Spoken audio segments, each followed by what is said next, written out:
surgissent tout à coup autour de moi. Je veux bien essayer de prendre un air naturel, mais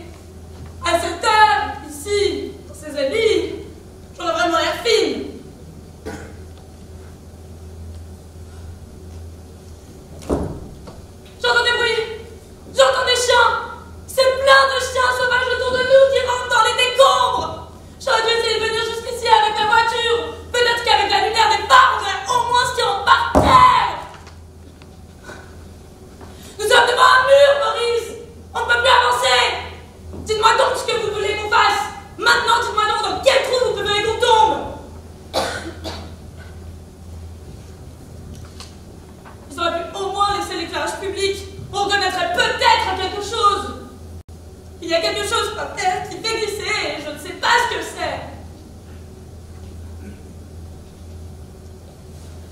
J'aurais pas dû laisser les clés sur la voiture. Il ne manquera plus qu'on nous la vole, Seigneur. Et rentrer à pied, il y en aurait pour des heures dans ce quartier sans lumière et sans panneau d'indication.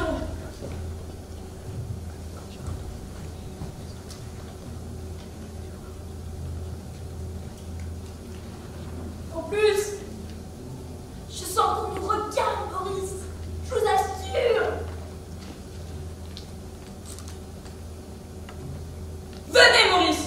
De toute façon, vous n'ouvrez pas la bouche et je n'ai pas l'intention de parler seul toute la soirée.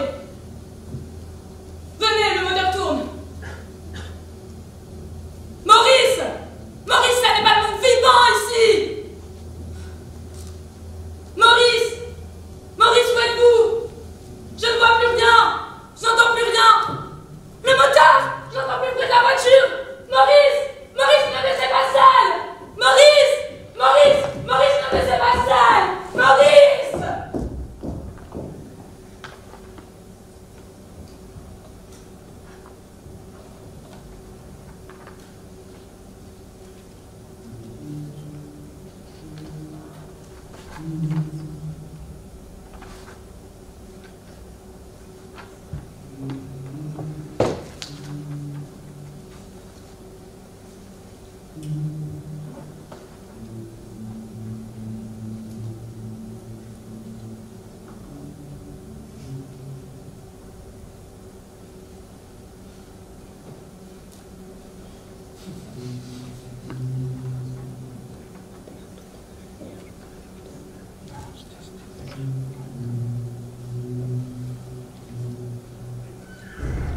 Voudriez-vous, s'il vous plaît, m'aider à traverser ce hangar et me mener au bord du fleuve, là où on a une bonne vue sur le nouveau port, là où on prend le ferry? Je suis bien trop maladroit pour me risquer à traverser seul. Et m'aider à trouver des pierres à mettre dans mes poches. Je promets que c'est tout ce que je demanderai.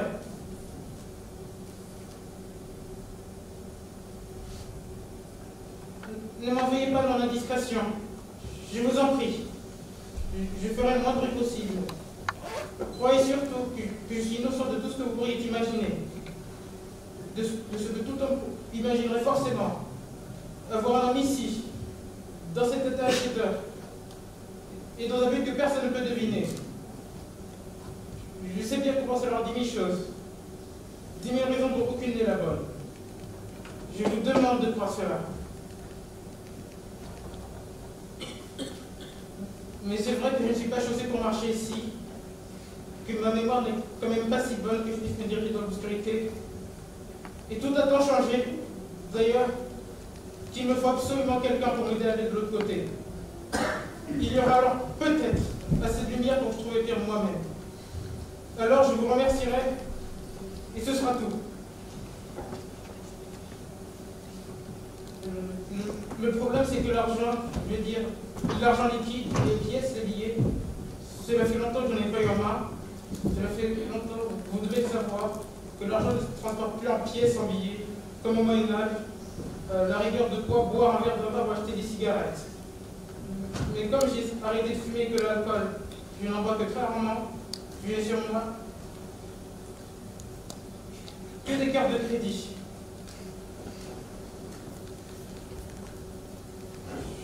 Je veux bien vous laisser mes cartes de crédit, si vous savez vous en servir. Je sais que ce n'est pas facile, mais si vous savez, alors tant mieux pour vous. Moi, je m'en...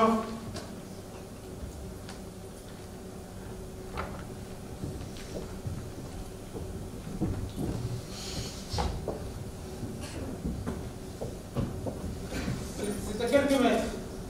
Peut-être 200 pas. Je suis certain de ne pas me tromper de hangar. Là où on prend le ferry, c'est là que je veux aller. C'est une raison honnête, je suppose, suffisante dans le prince ici. Et tout de même que vous importe, c'est quand même là que je veux aller.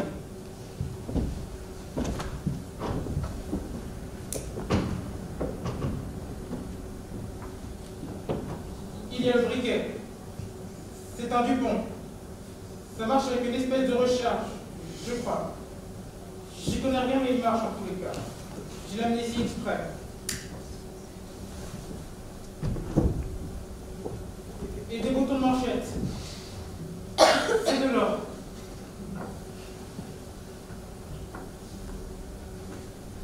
Et puis une bague. Écoutez.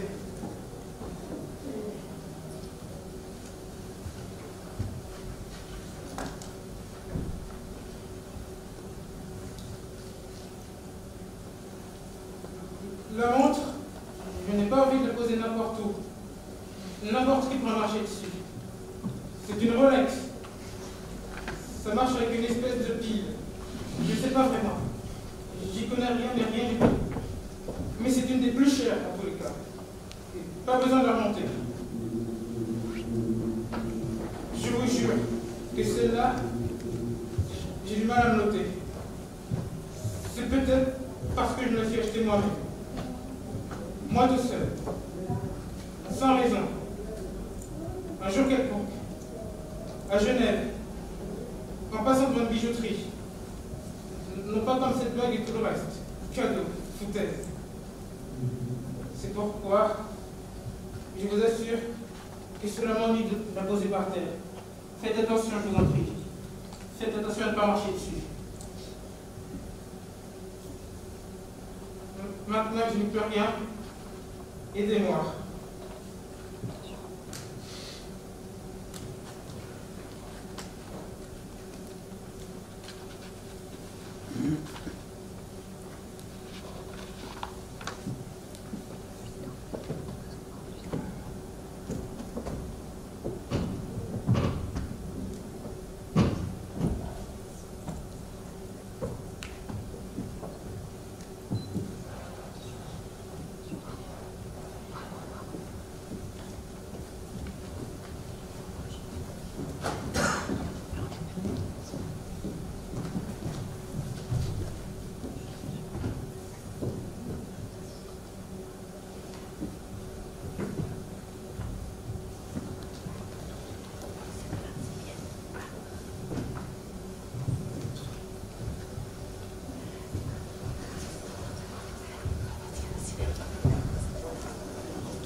J'ai peur.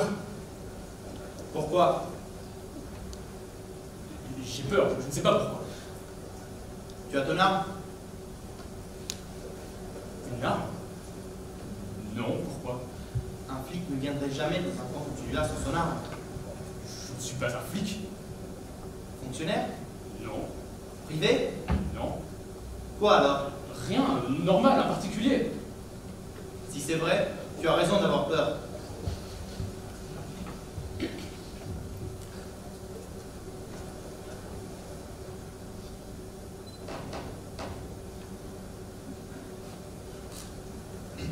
C'est des Weston? Quoi? Des chaussures. C'est pas moi qui imagine des chaussures. Qui est-ce? Qui? Celui-là, dans l'ombre, qui me regarde. Ne t'énerve pas. Est-ce que tu as une arme? Non, je vous l'ai dit, non. Personne ne viendrait ici sans arme. Sans raison. J'ai ma raison. Donc tu as une arme. Non! Si c'est vrai, tu l'as peut-être fêlé, mon vieux.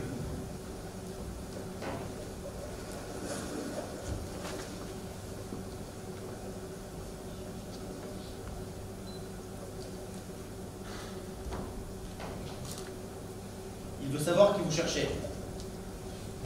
Personne. Qu'est-ce que vous êtes venu faire ici alors? Mourir. Je suis ici pour mourir. Qui c'est qui veut ta mort? Personne. Moi. Pourquoi? Pour une histoire à moi. Une histoire d'argent. dois rendre des comptes pour l'argent qu'on m'a confié et voilà. Cet argent n'existe plus. Pour vous en dire un peu, il s'agit d'argent sacré. Je ne peux pas me présenter au conseil d'administration.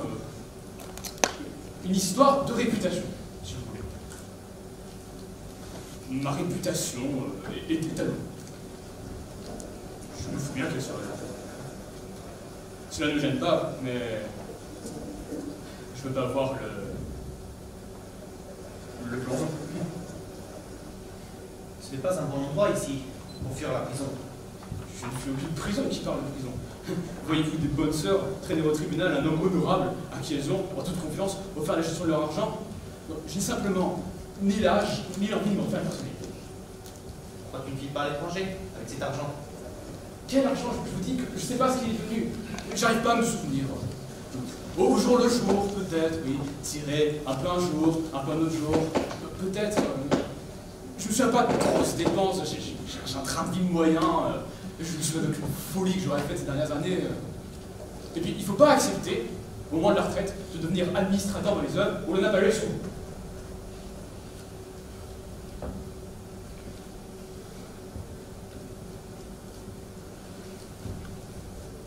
Il est venu en voiture, il n'est pas flic, il n'a pas d'armes, il n'a pas de raison valable. Il est fêlé.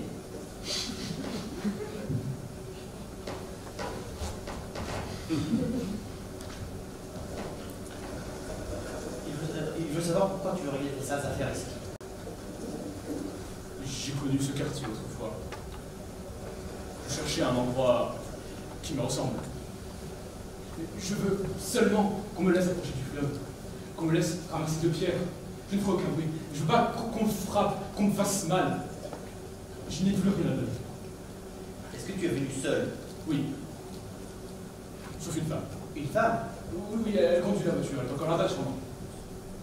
C'est tout? C'est tout. Est-ce qu'il y a la grève au port? La grève? Je sais rien, moi, qu'est-ce que vous me parlez de grève? Il y a toujours des grèves, je suppose. D'ailleurs, j'habite de l'autre côté de la ville, je ne m'occupe pas des affaires du port et je ne mets jamais le nez dehors.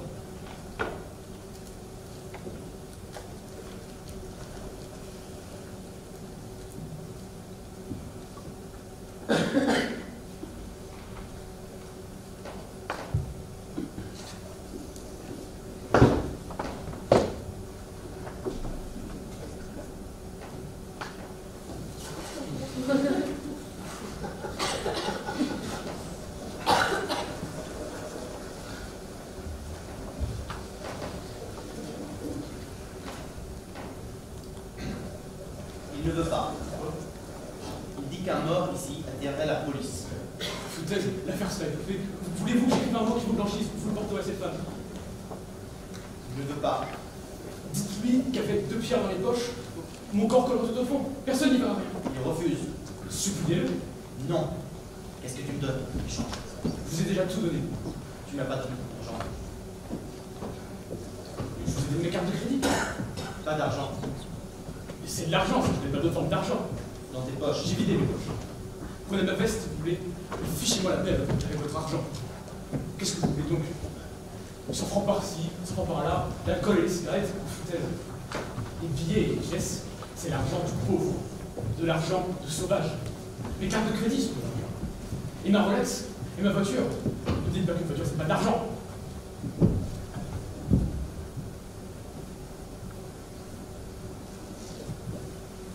ne répond pas aux questions. Je crois qu'il est complètement fêlé.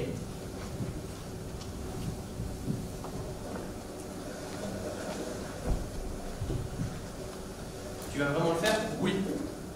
Pourquoi? Tu as tout ce que tu veux. Tu peux partir où tu veux. Tu as du pognon. Je le sens ton pognon. L'odeur me pique les yeux. Pourquoi ferais-tu cela? Lâchez-moi. Et les clés? Elles sont sur la voiture, je suppose. Et la femme? Débrouillez-vous avec elle. Et les chaussures? Je les garde.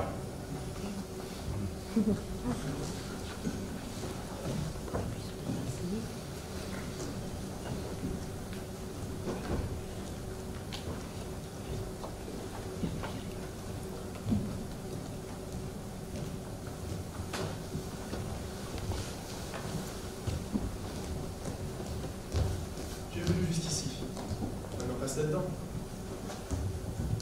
Il fait bien trop noir là-dedans pour que je passe. T'as plus noir dedans qu'ici. Eh bien justement, ici il fait complètement noir. Il ne fait pas complètement noir parce que je te vois. Et moi je ne te vois pas, pour moi il fait complètement noir donc.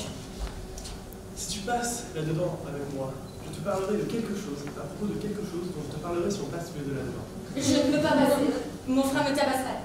Ton frère ne saura pas. Même s'il ne saura pas, je ne peux pas passer. Pourquoi tu me suis jusqu'ici alors? Je suis venue jusqu'ici seulement pour prendre l'air, parce qu'il faisait trop chaud chez moi, parce que j'ai bu trop de café. Pas du tout pour faire quelque chose avec toi. Je ne te demande pas de faire quelque chose. Tu n'as qu'à te laisser faire. Moi, je te fais passer là-dedans et je m'occupe de tout. C'est trop noir là-dedans, je suis trop petite et j'ai peur. Il y a des trous dans le plafond derrière toi. Il fait moins noir d'autant que dehors à cause des lumières du nord qui viennent de l'autre côté. Et comment je peux le faire passer pour ne pas avoir peur, moi? Tu n'as qu'à fermer les yeux, voilà comment. C'est idiot, si je ferme les yeux, il fait complètement noir. Si tu fermais les yeux, commencer dehors, noir ou pas noir, ça te serait égal. Tu peux faire comme si c'est plein de lumière, que tu as simplement les yeux fermés, que je te conduis, qu'on rentre tous les deux là-dedans, et que tu les ouvrirais quand je te dirai, et c'est même plus la peine de les ouvrir jamais. Si au moins il y avait une lumière dans la rue, je pourrais voir la porte et je pourrais dire je passe ou je ne passe pas. Mais maintenant je ne vois même pas la porte et je ne peux pas dire si je veux ou si je ne veux pas. Je crois que je ne veux pas parce que je ne vois pas la porte au point que si je ne savais pas qu'il y en a une, parce que je la vois tous les jours quand il fait jour, je ne saurais même pas qu'il y en a une. Et que si toi tu ne parlais pas, je ne saurais même pas qu'il y a tôt, qu'il y a carrière, je finis par avoir tout à fait peur. Il ne faut pas avoir peur trop longtemps de suite, il faut bien arrêter une fois d'être petite.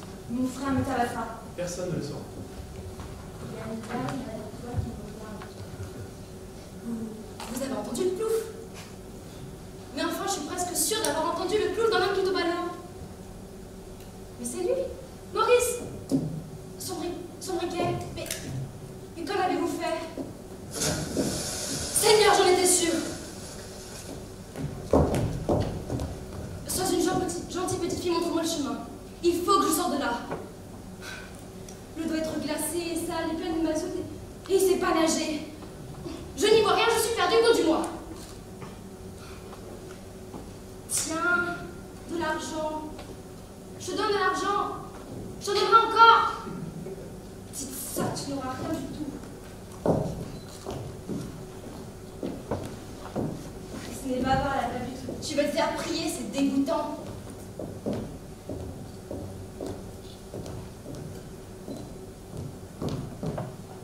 Ce n'est pas par là non plus du tout. Pourquoi tu méchantes avec moi? Qu'est-ce que je t'ai fait? Pourquoi es-tu si sotte? Montre-moi le début du chemin. Juste la direction. Un bout de direction. Prends ma chaussure. Voilà, mais je m'en fous de ta chaussure. Alors je ne te montre pas le chemin. Non, donne-moi ta chaussure. Qu'est-ce que je vais en faire? Seigneur, dépêche-toi, je suis pressée. Si tu es pressée, je ne peux pas te conduire, je ne peux pas courir avec ta chaussure. Seigneur! Aidez-moi, monsieur. Je sais pour la voiture. Je sais que vous avez ramassé les clés, mais je dirai rien quand même. On rentrera à pied, je me débrouillerai, mais au moins, emmenez-moi jusqu'à lui que je puisse le ramasser. Je savais. Vous aviez l'air bon. Incroyablement bon. Vous serez payé pour ce service. Ah non! Il fait bien trop noir là-dedans. Je ne passerai pas par là. Ah, je suis sûre qu'il y a un autre chemin. Il y a des trous dans le plafond que les lumières du port qui viennent de l'autre côté. Il n'y a pas d'autre chemin. Ah non, je vous en prie, ne prenez pas pour une petite sotte. Cette fois, il est trop tard. Il est perdu. Petit imbécile, avec la tête que vous avez, vous ne ferez pas 1 kilomètre dans cette voiture sans être arrêté par la police. Vous feriez mieux de me donner les clés tout de suite avant que je commence à faire des histoires. Mais qui crève-t-on? Qui se noie? Qui se balade le ventre? Qui se transforme en algue? En huître? Je m'en fous, je rentre dans ces conneries. Seigneur! Mais enfin, ne reste pas comme une potiche, petite sotte. Tu vois bien qu'il est trempé? Va chercher des serviettes. Donnez-moi ces clés. Dépêchez-vous. Je n'ai pas l'intention de moisir dans ce trou jusqu'à ce qu'il fasse jour. Et lâchez-le, vous. C'est cassé la cheville. Donnez-le-moi. Imbécile. Eh bien, je ne vous connais pas, je ne vois pas pourquoi vous savez comme une boniche. Claire, dépêche-toi. Et prends une chemise aussi pour faire des pansements. Qu'as-tu fait de ta chaussure? Mais dépêche-toi, voyons. Regarde.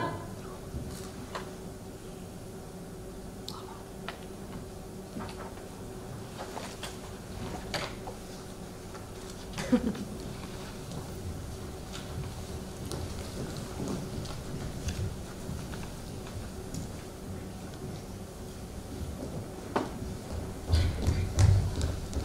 crois que tu as filé avec cette voiture sans prévenir, sans dire adieu, et les emmerder tous sans adieu?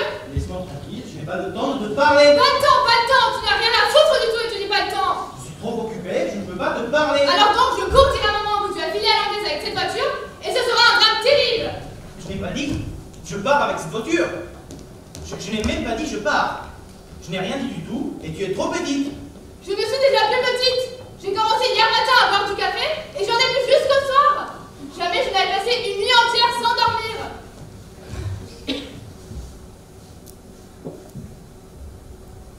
Comment fais-tu pour sans effort ne jamais dormir ni le jour ni la nuit? Le jour, la lumière me tient réveillé. Et la nuit, comme il fait noir, il faut ouvrir les yeux en grand pour voir ce qui se passe. Et on ne peut pas dormir les yeux ouverts. Les miens se ferment tout le temps. Je veux connaître le secret. Emmène-moi avec toi, Charlie. Je ne veux pas rester seule ici. Je ne veux pas m'occuper de maman seule. Pourquoi serait Sophie d'avoir les corvées pendant que les garçons foutent rien et filent dans les voitures en rigolant entre eux? Quand vous partirez, je veux partir avec vous. Qui parle de partir? Je n'ai pas de voiture. Et celui-là qui a les clés et qui t'attend? Je connais tes secrets. Il ne m'attend pas. Ce que j'ai n'est pas à lui. Et ce qu'il a n'est pas à moi. Tu ne connais rien du tout. Si, je vous connais. Vous êtes comme les chiens. Vous chamaillez, mais vous finissez toujours par lécher le cul. Dépêche-toi, Claire, de rentrer. Je suis trop occupé, je ne peux pas te parler. Occupé, toi, alors que tu ne travailles même plus? Et maman dit que la misère a passé le corridor et un autre part maintenant? Et bientôt elle sera sur la table de la cuisine. Les filles me racontaient que la misère et les malheurs font grossir les filles. Or, je ne veux pas être grosse. Alors j'ai décidé de ne plus dormir jusqu'à ce que j'aie le cœur tranquille. Tu n'as pas à t'inquiéter, tu es maigre. Tu n'as pas de malheur, c'est encore. Si tu partais, comment je me défendrais, moi, toute seule? Tout le monde doit apprendre à se défendre un jour. Toi, apprends-moi. Un frère doit apprendre à sa sœur. Je n'ai pas le temps de t'apprendre. Donc il n'est pas que tu as filé à l'anglaise avec cette voiture. Je cours dire à maman que tu as filé. Je vais faire un drame. Je veux un drame. Vous ne filerez pas les garçons sans drame, sinon je veux partir avec vous. Vous me mettez en colère. Les garçons qui rigolent entre eux me mettent en colère. Tout me met en colère. Cette bagnole me met dans une colère. Je vais boire du café jusqu'à en mourir.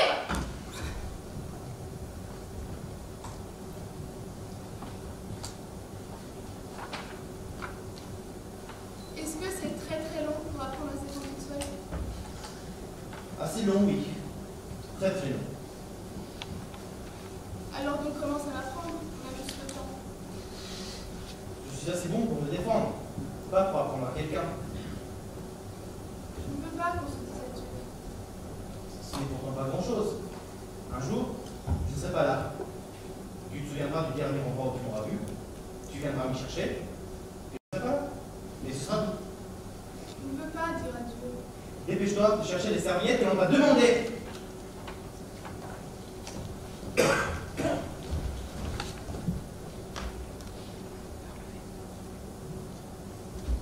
J'ai pas le temps.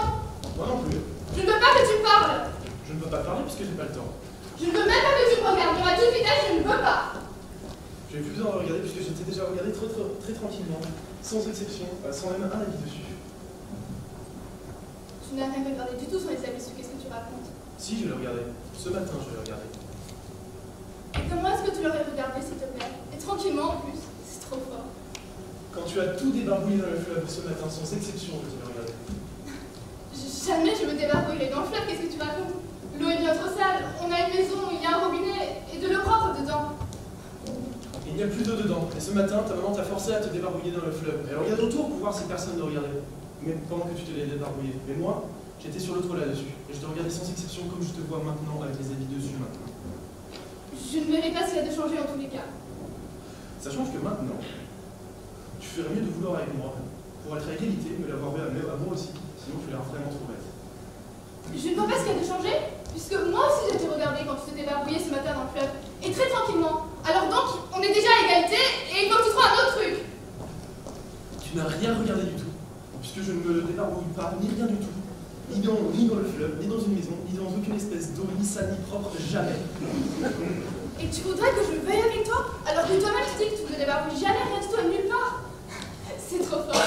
Peut-être que j'aurais peut-être pu avec n'importe qui se débarbouille tous les jours et partout et sans faute, mais puisque toi-même tu dis que tu te débarbouilles jamais, je ne vois pas comment moi je pourrais vouloir, puisque je suis complètement propre, toujours et partout. Moi aussi, tu peux voir, je suis complètement propre, toujours et n'importe où. Comment ça que tu es propre? Alors ça je ne le comprends pas. Tu viens de dire toi-même que tu ne te débarbouilles jamais. Ce n'est pas moi qui l'ai dit, tiens. Justement, ceux qui ne se sont jamais débarbouillés depuis qu'ils sont tout petits, ils sont toujours propres. Parce que la crasse se désintéresse d'eux et leur glisse dessus. Tandis que ceux qui, tout le temps, se débarbouillent et y passent beaucoup de temps, la crasse leur court après. Plus ils se lavent, plus elle s'accroche. Et plus tard, quand tu seras très grande, tu devras te laver de plus en plus souvent. Et plus tard, quand tu seras très vieux, tu te débarbouilleras tout le temps et tout le temps tu seras sale. Alors que moi, je suis propre jusqu'à la fin du temps. De toute façon, même sans égalité, jamais je ne voudrais. Parce que je sais, moi, très précisément, que mon frère t'a dit que tu le pouvais, que je le veuille ou non. Alors donc, que tu le puisses ou non, jamais je ne voudrais. Je vois pas du tout ce que ça change pour toi, que je le peux ou non, puisque ce que je veux maintenant, c'est que tu le veuilles aussi. Et pourquoi il te faudrait en plus que je le veuille alors que tu le peux déjà? Parce que c'est bien meilleur quand tout le monde le veut. Et tu verras toi-même à quel point c'est bien. Eh bien, figure-toi que même si je saurais que ce serait meilleur si je le voudrais, je ne voudrais pas donner avec un garçon, parce que les garçons, vous voulez toujours échanger quelque chose contre quelque chose et vous ne donnez jamais rien. Alors, je ne veux rien du tout. Je n'échange rien, moi. On me donne pas. Je prends, je ne prends pas. Je donne, je ne donne pas. Comment ça que tu n'échangerais pas? J'ai quand même très précisément vu ce matin qu'avec mon frère, tu as échangé les clés de la voiture pour qu'il puisse filer contre quelque chose que je sais très précisément. Je lui ai rien échangé du tout, parce que je lui ai rien donné pour qu'il puisse filer. Et je lui ai là dans la poche. Quoi? La tête de Delco. Alors donne.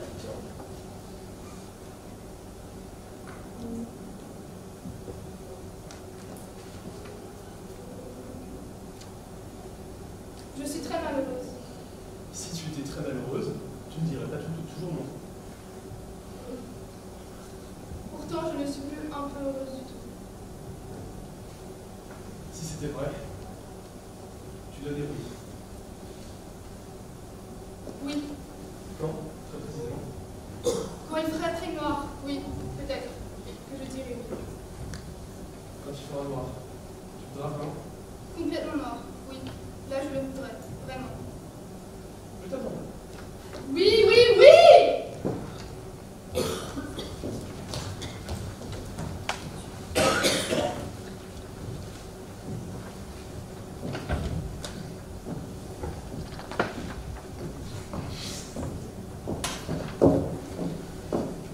J'ai mal. Je sais, Je vais rentrer. je sais. Vous savez plus où la voiture? Bien sûr, je le sais. Je vais rentrer, Monique. J'en ai marre de ces foutaises. Je sais. J'ai mal. Seigneur Maurice, pourquoi vous acharnez-vous contre moi? Qu'est-ce que je vous ai fait? Qu'est-ce que j'ai fait de si grave pour mériter cela? Filez, disparaissez, filez tout de suite et sans bruit. Je ne veux plus qu'on vous voie ici. Prenez, dépêchez-vous. Je ne demande rien en échange. La nuit va retomber, je vous préviens, si vous ne vous dépêchez pas. Qu'est-ce que c'est? De la mécanique, rien. Et les serviettes? Je veux rentrer, portez-moi. Et les chemises ont fait un pansement? J'ai mal. Et quoi encore? Vous avez la voiture, filez. Peut-être que vous croyez que cela me plaît, Seigneur, à moi d'être dans ce trou. Je veux rentrer, je veux rentrer. Je sais. Vous avez perdu les clés? Les clés, bien sûr que non, Seigneur, je ne suis pas perdue.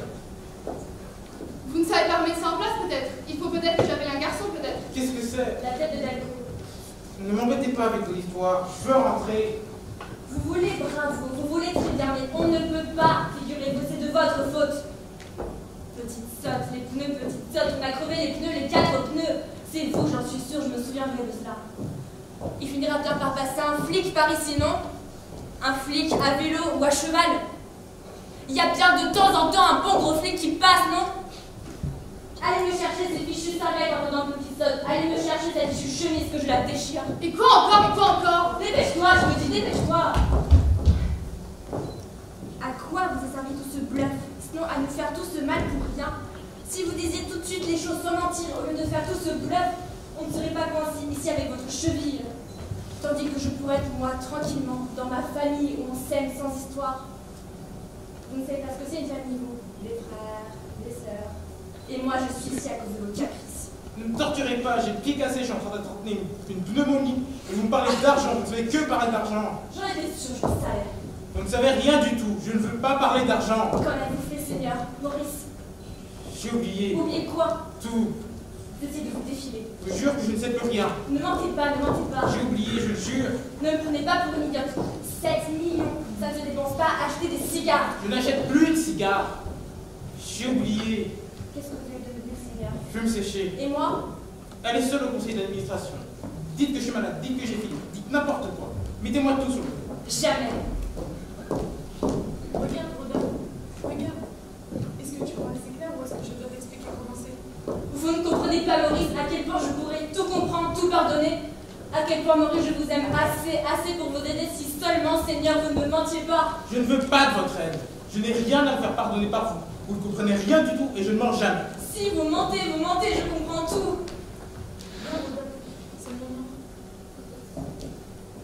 Pourquoi? Mais pourquoi me poursuivez-vous avec cet argent? Pourquoi ne me laisse-t-on jamais en paix avec l'argent? Pourquoi est-ce toujours à moi de m'occuper de l'argent des autres? Voilà du monde, voilà des vieux, nous sommes sauvés. Si chacun apprenait à s'occuper de son argent et me foutre la paix, ne fais rien de mal, moi. N'en fais rien de l'argent. Il ne fallait pas me fourrer cet argent entre les pattes. Taisez-vous, on parlera de ça tout à l'heure. Taisez-vous, voilà quelqu'un qui vient. Est-ce que je n'avais pas l'âge d'avoir la paix?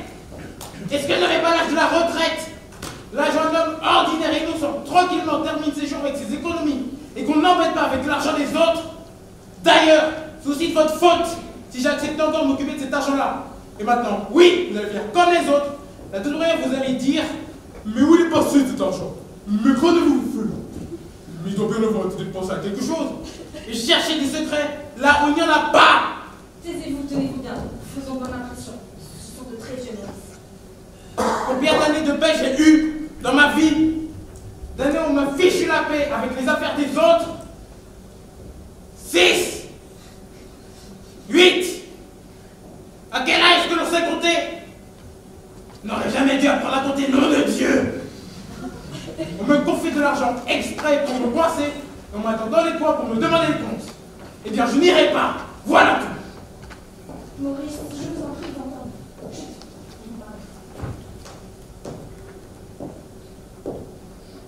Je viens vous offrir notre aide, monsieur. Je le savais. Foutaise. Je ne veux pas. Merci, Seigneur. Avez-vous le téléphone? Car j'ai vu tout de suite, monsieur, vous étiez un notable. Je l'ai exercé pour devenir un notable, quel que soit l'état dans lequel il est. C'est pourquoi j'ai demandé à ce qu'on charge des serviettes propres pour vous venir en aide. Et si vous êtes venu dans des contrées si lointaines, je ne crois pas au hasard, mais à la main de Dieu. Et Dieu va se retrouver les exilés, même dans le noir, pour qui se porte secours. Avez-vous le téléphone? Oui, j'ai vu tout de suite, monsieur, que vous aviez exercé pour devenir les vôtres comme nous avons deviné dans le noir. Nous vivons ici comme de pauvres chiens oubliés, avec ce pauvre homme à demi détruit par la guerre, mon fils qui vous a soutenu dans votre chute, et toute une famille attendant un dossier de visa qui n'en finit pas de grimper les échelons jusqu'à ce qu'ils soient au sommet.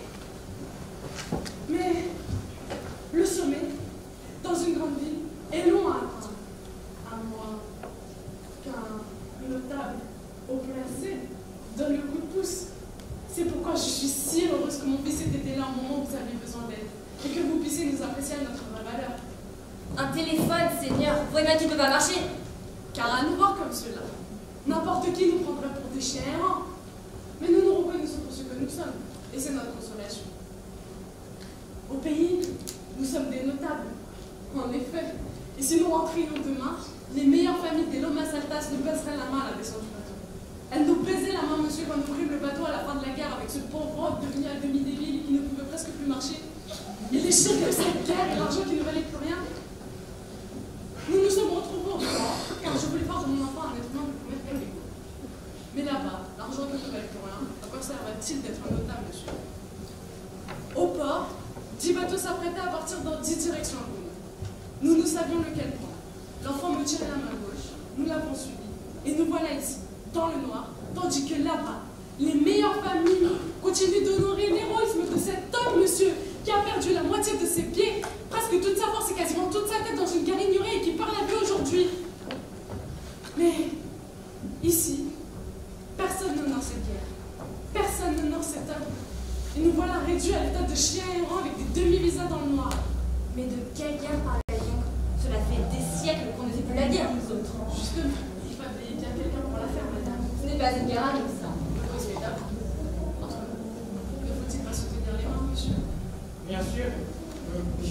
de guerre.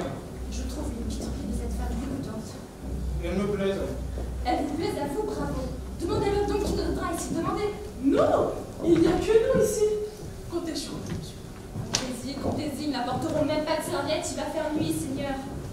Aidez-moi à retrouver ma montre. Je l'ai garée dans ce hangar-là. J'y tiens. Votre montre, Seigneur. Rodolfo, aveva patire a sostante. Vous n'allez pas, Seigneur, retournez là-bas. Il nous reste vos jambes, Maurice, il nous reste une mienne, je vous porterai. Appurate, Mazzolina, appurate. Aidez-moi donc. Jamais. Appuyez-vous sur moi, monsieur.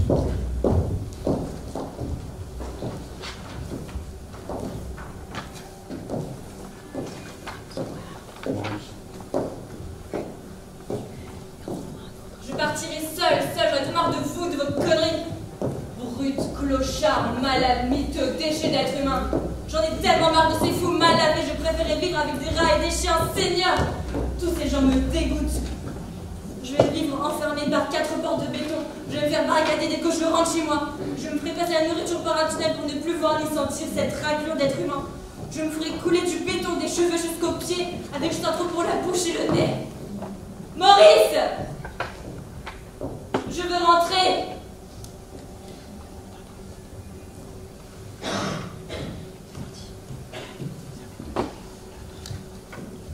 Elle touche à sa fin, la malheureuse histoire. Monique n'a pas vu l'ensemble des déboires. Ce gros pervers de fac parviendra à ses fins. Il fera passer clair de leur hangar au mesquin. Entre eux, ce sera bref, sans émotion aucune. Elle sera frappée pour nourrir sa rancune. Dans ce port, réunis sont tous les oubliés. Dans cette condition, que peut-on éprouver? C'est pour cela qu'Abad, le mec là, de louche, ira voir Monsieur Coche, qui ouvrira sa bouche pour, encore, et toujours, et continuellement, débiter des propos qui, sans aucun amour, traiteront de sa vie, de ses propres bêtises. Maurice parlera, dépourvu de maîtrise, affirmant son mépris pour Abad et les siens, indigents, délinquants, qui vivent tels des chiens. Et il insultera cette chère Monique, qui, elle, l'aime trop. C'est bien problématique. Il dit la détester. La crasseuse, dit-il. Et ce monsieur ingrat glapit tel un goupil lorsqu'il fait à Abad son ultime demande. Sa première intention était, ma foi, peu grande. 2 pierres dans les poches et se jeter dans l'eau. Mais ses plans ont changé par rapport à tantôt. Il se tient maintenant juste à côté du fleuve. Elle guide l'esprit, cette mort qui la preuve. Voici qu'il aperçoit, juste à proximité. C'est un fusil d'assaut, l'occasion espérée. Mais trop de lâcheté, le laissant incapable, il demande à Abad de se rendre coupable de crimes quand c'est lui il est venu chercher. Calmement, de sa poche, Abad sort sans manger une main destructrice, une main de tueur, et il la pose sur l'arme. Bon, calme-toi. Pour résumer la fin de l'histoire, Coche, qui était venu mourir, meurt. Charles, qui voulait pas mourir, il meurt aussi. La vieille, elle meurt parce qu'elle est vieille. Et le reste, ils ont une bonne grosse vie de merde.